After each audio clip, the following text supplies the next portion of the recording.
What's up? This is Zodit Sports with another WWE video, and this is going to be another top 5, and this is going to be the top 5 best World Heavyweight Champions in WWE history. This is, of course, the big gold belt, the World Heavyweight Championship that was around from 2002 to 2013, and we're just going to get right into it. Number 5 on the list is going to be Randy Orton.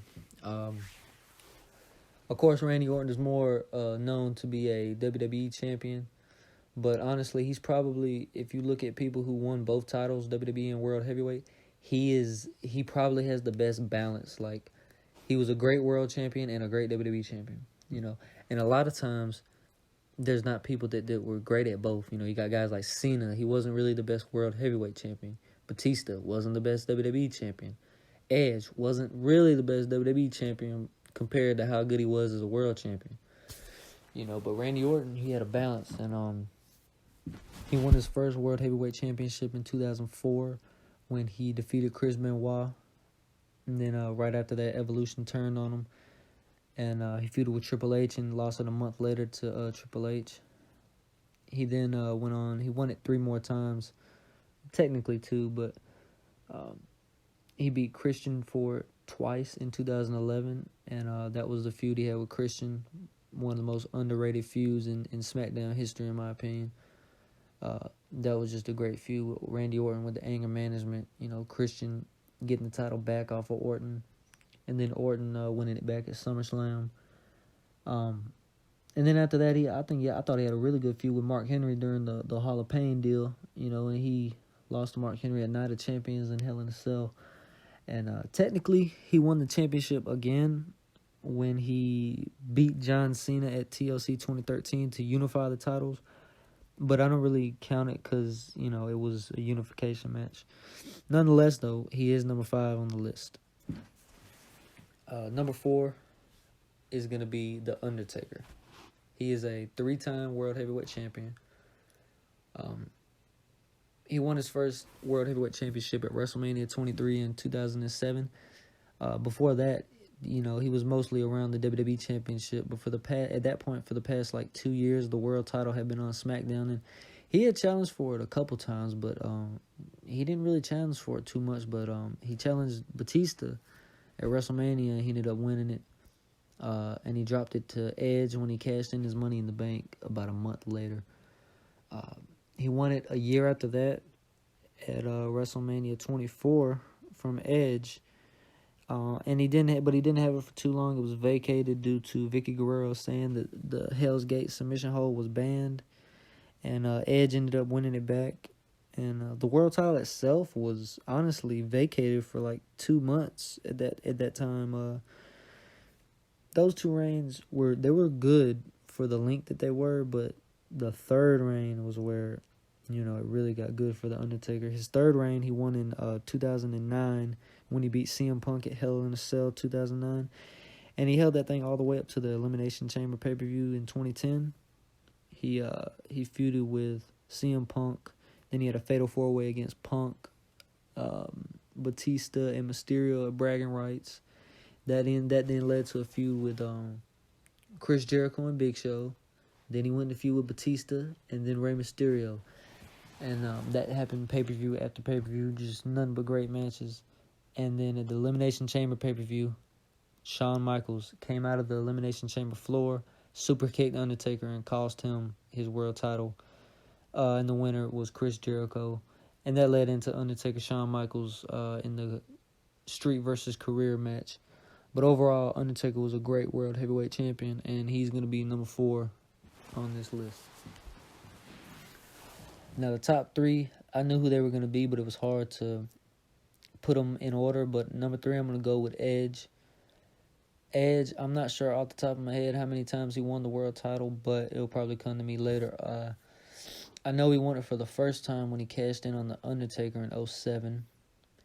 And he had a good feud with Batista during that time. And he ended up having to vacate it due to injury around the summertime.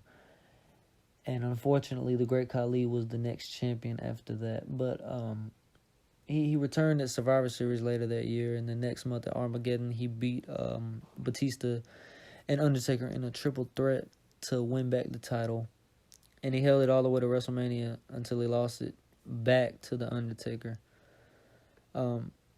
He then went on to win it again after Undertaker vacated it in 2008, and he held on to that. He feuded with Batista again, and he held on to it until CM Punk cashed in his Money in the Bank. And that was the end of Edge in the World Heavyweight Championship until the next year in 2009 when he won it at the Elimination Chamber pay-per-view, which I guess would have been his fourth World Heavyweight title reign. He held that title from Elimination Chamber to WrestleMania, where he had the feud with John Cena and The Big Show, and he lost it to Cena at WrestleMania, but then he would win it back the next month at Backlash due to interference from The Big Show. And Edge, which would be at this time a 5-time champ, he was just the main heel on SmackDown for so long, and he ended up going right into a feud with Jeff Hardy, and held that title until Extreme Rules in June 2009, where he dropped it to Jeff Hardy in a ladder match. 5-time champ, every reign has substance to it. Top 3 on the list, no doubt. Number 2 is going to be Batista. Batista is I believe, 4-time World Heavyweight Champion, if I'm not mistaken. He may be a 5-time champ, I'm not sure. But he won his first title at WrestleMania 21 when he beat Triple H to, that was his crowning moment. And he held it for about 280 days until he had to vacate it due to an injury.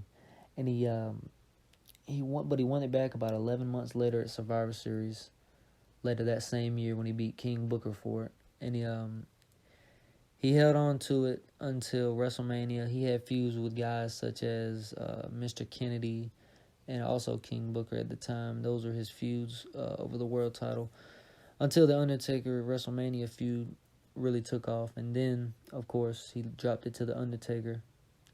And Batista was in every World Heavyweight Championship pay-per-view match in 2007. Like, no bullshit. Like, you can look it up. In 2007, every World Heavyweight title match on pay-per-view had Batista in it. And he lost the majority of those, honestly.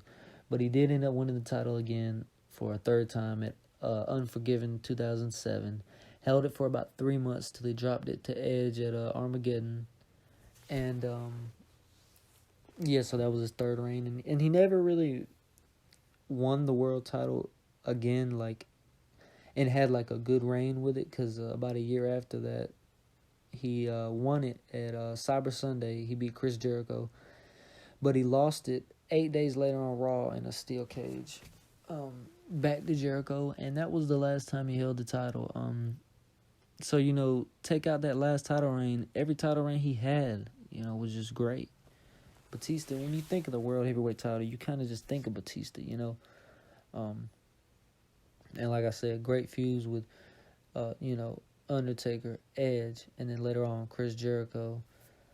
And, even his feud with the Great Khali, he did what he could with that feud. I will say Batista made the Great Khali look about as good as he possibly could. And we're going to move on to number 1 on this list. It's going to be The Game, Triple H. At that point, you should have known who it was going to be. Triple H is, in my opinion, the greatest World Heavyweight Champion. He was the first, and he held it for such a long amount of time. And he just brought a lot of prestige to the title, in my opinion, at the time. His first title reign, he feuded with Rob Van Dam and Kane till Shawn Michaels beat him for the title. But once he beat Shawn Michaels for it, he then went on a 280-day reign as champ. And he feuded with Scott Steiner, Booker T, Kevin Nash. Then he entered his feud with Goldberg. Goldberg was the man to finally take the title off of Triple H at Unforgiven 2003, which ended his second reign. But he won it back 2 or 3 months later when he beat Goldberg and Kane in a triple threat at Armageddon. He held the title for a decent amount of time. He held it until WrestleMania 20 when he dropped it to Chris Benoit. But he did win it back a fourth time when he defeated Randy Orton a month after he had won it from Chris Benoit. He defeated him at Unforgiven 2004 and held it until around December where he was in a triple threat with Edge and Benoit. They both made him tap out at the same time. They both had submissions on him. So Eric Bischoff put the title up for he vacated the title, and the title was put up in an Elimination Chamber match, and the winner of that will come out to be the World Heavyweight Champion. And yeah, Triple H went in that chamber match and won the title. So it was really pointless, He vacated it only to win it back. But it doesn't matter. And he ended up holding that until WrestleMania when, like I said, he dropped it to Batista. And that's what started Batista's main event run. But, and he never won it back. I don't even think he ever challenged for the World Heavyweight title after this, after he lost it. And lost his rematches to Batista. I could be wrong, though, but nonetheless, Triple H, greatest World Heavyweight Champion in my opinion. Those were the top 5 World Heavyweight Champions of all time. Number 5, Randy Orton. Number 4, Undertaker. Number 3, Edge. Number 2, Batista. Number 1, Triple H.